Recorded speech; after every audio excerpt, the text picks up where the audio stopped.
di dunia permainan kematian. Penampilan bukan sekadar estetika, ia menentukan takdir. Di episode kali ini, seorang pemain vampir bernama Sarah mengejar kekuatan baru, sebuah pedang kristal legendaris yang ditempa oleh pandai besi ternama Gaga.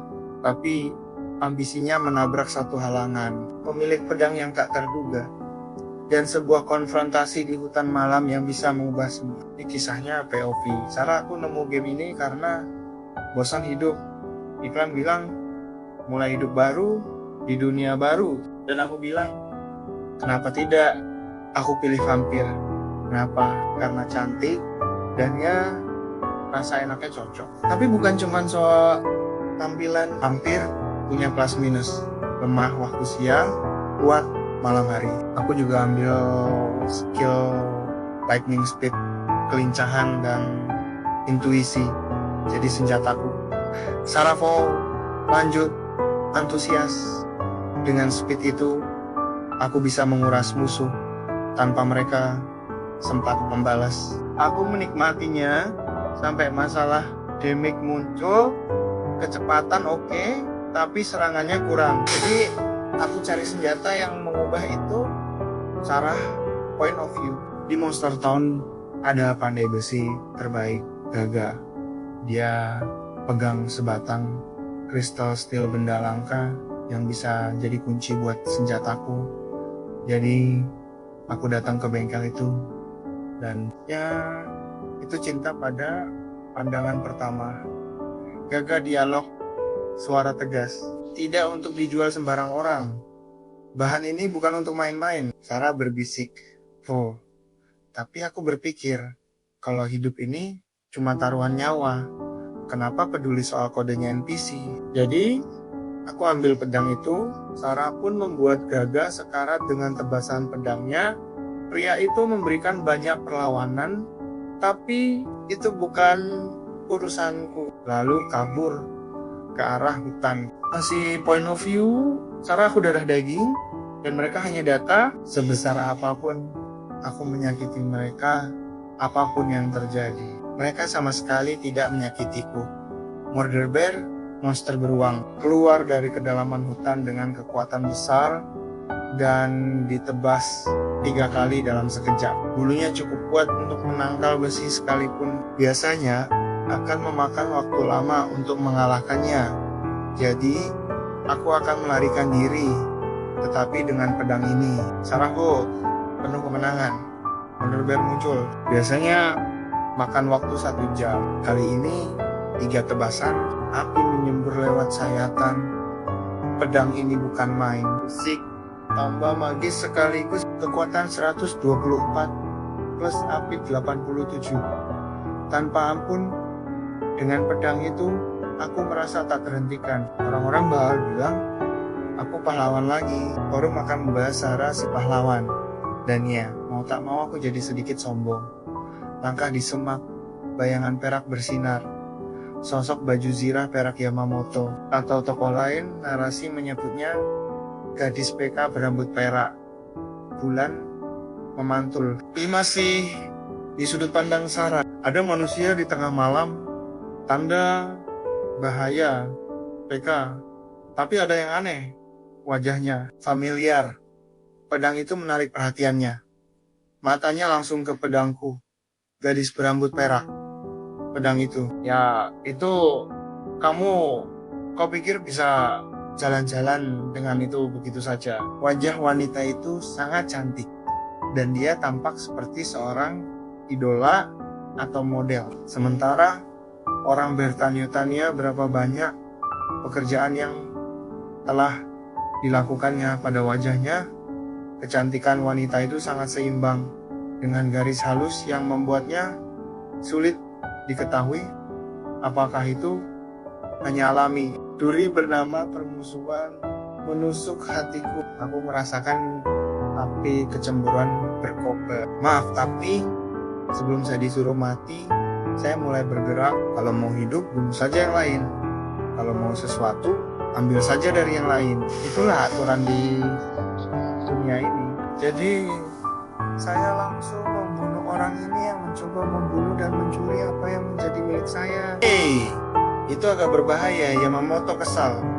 Dia pasti telah menebas mereka sambil menyeberang jalan dengan kecepatan tinggi. Tidak, itu tidak mungkin. Sarah terkejut. Sudah 2 kali gagal. Kau menyerangku tanpa sepatah kata pun. Kalau sekarang, aku akan memaafkanmu kalau kau berlutut dan mengembalikan pedangmu ke penjaga kota. Tapi begitu sudah 3 kali gagal, semuanya sudah seperti itu, tahu? Itu mengerikan, tahu? Wanita berambut perak itu berbicara dengan nada main-main, hanya karena kamu berhasil menghindarinya secara kebetulan. Jangan terlalu sombong, Nona tua. Wanita berambut perak itu tampaknya tersentuh oleh kata-kataku. Ekspresinya menegang sesaat.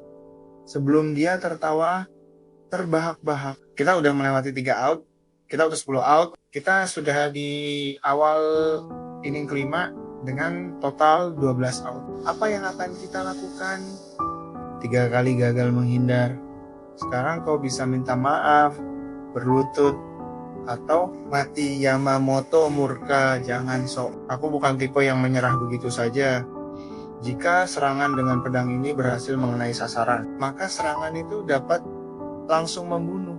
Bahkan pemain yang paling mahir sekalipun, dia tidak tahu bahwa pedang ini mempunyai kekuatan yang cukup untuk memastikan hal itu. Ketidaktahuan itu menjijikkan, benar-benar. Saya tidak tahu mengapa dia setuju, tetapi saya perlahan mulai mengelilinginya untuk mengalihkan inderanya. Malam itu, di tengah hutan sunyi, Yamamoto Rinka berdiri menghadapi gadis misterius bernama Sarah. Di tangannya, pedang kristal api yang sebelumnya dicuri. Pertarungan pun tak terhindarkan. Point of view Yamamoto. Mengapa anak ini begitu bersemangat membunuh? Aku tak bisa memaafkannya karena menyerang gagasan. Tapi dia selamat, dan sejujurnya kupikir jika dia mengembalikan pedangku dan meminta maaf sebesar-besarnya, aku bisa melupakannya. Namun, sikap permusuhannya semakin menjadi-jadi dan semakin mematikan. Ada batas seberapa defensifnya Anda, atau lebih tepatnya, jika Anda mencuri pedang dengan cara itu, Anda biasanya akan memikirkan akibatnya, seperti dikejar oleh para penjaga, bukan? Meski begitu, fakta bahwa dia masih berhasil mencuri pedang itu berarti dia pasti orang yang kuat, ya. Mungkinkah peristiwa semacam itu pernah terjadi? Jadi, saya melakukan penilaian pada gadis yang bermusuhan di hadapan saya. Saya melakukan penilaian pada gadis yang bermusuhan di hadapan saya. Kami akan menilai penilaian berhasil. Nama Sarah ras vampir jenis kelamin, usia 237, tingkat 19 HP, 250 megapiksel, 148 per 160 SP2, serangan fisik 154, 124, serangan sihir 102,87, pertahanan fisik 27, 11, pertahanan sihir 10, daya tahan 25, kelincahan 118, 1,8, intuisi 124, 1,8 rock 16, takdir 12, keterampilan unik, kecepatan kilat, keterampilan ras, menghisap darah, kerabat malam, keterampilan umum, ilmu pedang ganda LV3, ilmu pedang LV4, penghindaran LV2, penilaian LV1, mengemudi di jalan kasar LV2, sihir angin LV2, lemah. Sarah berputar mengelilingi Yamamoto. Matanya seperti predator yang mengincar mangsa. Dengan penuh percaya diri, ia mengangkat pedangnya, siap menguji kekuatan Yamamoto. Point of view Yamamoto, maksudku, anak ini seorang pemain. Aku tidak tahu mengapa kamu bersikap begitu percaya diri. Melihat statistiknya, kekuatan serangannya sangat tinggi. Tetapi itu hanya mungkin dilakukan dengan pedang gagah. Selain itu, kelincahan dan intuisi harus lebih dari 100. Masalahnya adalah nilai pertahanan fisik dan stamina. Apa 25 pada 27 jika aku menyerangnya dengan serangan biasa, serangan fisik 219, HP-nya akan turun ke zona merah dalam satu serangan. Dan dia langsung mati. Kalau begitu, ini akan menjadi permainan kematian. Dan aku akan menjadi pembunuh. Pedang menyala api, diayunkan dengan cepat. Yamamoto menahannya dengan pedangnya. Benturan itu memekakan telinga. Api merah dan cahaya biru bertabrakan di kegelapan malam. Sarah menyerang bagaikan bayangan. Gerakannya cepat dan liar. Namun, Yamamoto tetap tenang, menghindar dengan langkah sederhana. Sarah mulai frustrasi, seakan serangannya tidak berarti. Hehe. Sarah tertawa sombong. Point of view Yamamoto, saya bertanya-tanya. Apakah itu berarti musuh berbasis kecepatan dapat membuat klon dengan memvariasikan kecepatannya? Tidak. Dari sudut pandang manapun, hanya ada satu orang. Saya rasa Sarah tidak menyadari betapa bodohnya dia. Aku mulai lelah mengawasi Sarah saat dia berputar. Tembok bumi Sarah menabrak dinding tanah dengan keras.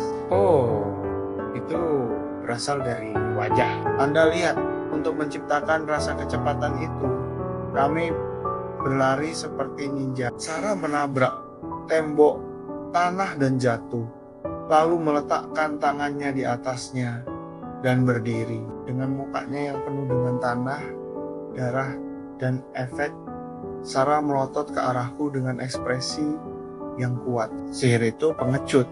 Sarah kesal. Bahkan jika kamu mengatakan itu, Yamamoto dengan ekspresi meledeknya. Sarah segera mengambil ramuan dan menelannya. Aku penasaran, apakah dia sudah mendaftarkan ramuan itu di menu pintasan? Sepertinya praktis. Cahaya hijau memancar dari tubuh Sarah, dan kerusakannya mulai mereda. Ia tampak masih termotivasi. Satu tebasan berhasil mengenai lengan Yamamoto. Api menyala, tapi HP-nya nyaris tidak bergeming. Sarah terkejut. Bagi Yamamoto, serangan itu hanya seperti gigitan kecil. Emah, apakah kamu ingin mencoba menggunakan appraisal padaku? Aku tidak akan menolak. Dengan begitu, kamu akan mengerti betapa tidak bergunanya kamu saat ini. Tidak ada gunanya melihat status PK yang disamarkan dengan skill disguise kan? Aku tak dapat menahan diri untuk melihat sekeliling. Lalu, intuisiku mengatakan itu berbahaya. Jadi, aku mundur selangkah. Lalu kulihat ujung pedang itu melintas tepat di depanku. Dengan kecepatan vampirnya, Sarah terus menebas. Tapi Yamamoto tiba-tiba menghilang dari pandangan. Muncul di belakangnya dan berbisik dingin. Aku ada di belakangmu. Sarah pun kaget, hampir kehilangan keseimbangan. Point of view Yama, Sarah sepertinya salah mengira aku PK. Tapi ternyata tidak. Aku bukan PK. Kau tahu, beraninya kau menungguku di hutan tengah malam seperti ini. Sangat malu sekali. Sebenarnya saya khawatir dengan kesehatan Gaga. Jadi, saya ingin segera pulang. Bisakah kau mengembalikan pedangku dan meminta maaf? Aku juga tidak sibuk. Berani sekali kau pencuri. Apa kau pikir pedang ini milikmu sekarang? Tidak, itu aslinya milikku. Dasar cewek sinting. Yamamoto memutuskan untuk menunjukkan perbedaan kekuatan yang sesungguhnya. Tanah terangkat, dan akibatnya Yamamoto memegang batu besar. Ia mengangkat batu raksasa setinggi 5 meter, lalu melemparkannya begitu saja. Tanah bergetar, pepohonan hancur. Sarah jatuh terduduk, wajahnya pucat ketakutan. Point of view Yamamoto, ketika aku melihat Sarah, aku melihat selangkangannya basah. Kamu bercanda? Apakah permainan ini benar-benar sudah sejauh itu? Pasti ada orang mesum di manajemen. Dasar gila. Aku benar-benar tidak ingin melakukan ini. Saya mengambil tangkapan layar dari pemandangan di depan mata saya dan menyimpannya sebagai data digital. Dia langsung menghampiri Sarah dan Yamamoto mengambil kembali pedang kristal. Api yang terjatuh dengan suara dingin. Ia memperingatkan, jika kau coba menyakitiku atau gagal lagi, aku akan sebarkan rasa malu ini. Jangan pernah ganggu aku lagi. Sarah hanya terdiam, tubuhnya gemetar, tidak ada jawaban. Jadi aku memegang kepalanya dengan kedua tanganku dan memaksanya menghadapku. Dipahami? Haya ye dot dot dot. Aku perlahan melepaskan wajah Sarah, tetapi dia tampaknya masih tidak mampu melepaskan diri dari cengkeraman rasa takut dan terjatuh ke tanah. Pertarungan pun berakhir. Yamamoto melangkah pergi, kembali membawa pedangnya. Bukan kemenangan yang ia cari, melainkan ketenangan. Sementara itu, Sarah hanya bisa terdiam di tanah, kalah sekaligus dipenuhi rasa takut. Baiklah, aku tidak bermaksud membuatmu takut seperti itu. Saat ini, saya lebih khawatir tentang Gaga. Saya berharap dengan membawa pedang ini kembali, dia akan merasa sedikit lebih baik. Dan begitulah akhir dari pertarungan Yamamoto melawan Sarah. Sebuah duel yang bukan hanya menguji kekuatan, tapi juga keberanian dan keteguhan hati. Namun, ini hanyalah awal dari kisah yang lebih besar. Apakah Sarah akan kembali dengan dendam barunya, atau justru lahir aliansi tak terduga di masa depan? Jangan lewatkan kelanjutan ceritanya di episode berikutnya. Kalau kamu suka dengan video ini, jangan lupa tekan tombol like, subscribe, dan nyalakan lonceng notifikasi agar kamu nggak ketinggalan kelanjutan dari kisah penuh misteri dan aksi ini. Sampai jumpa di video selanjutnya.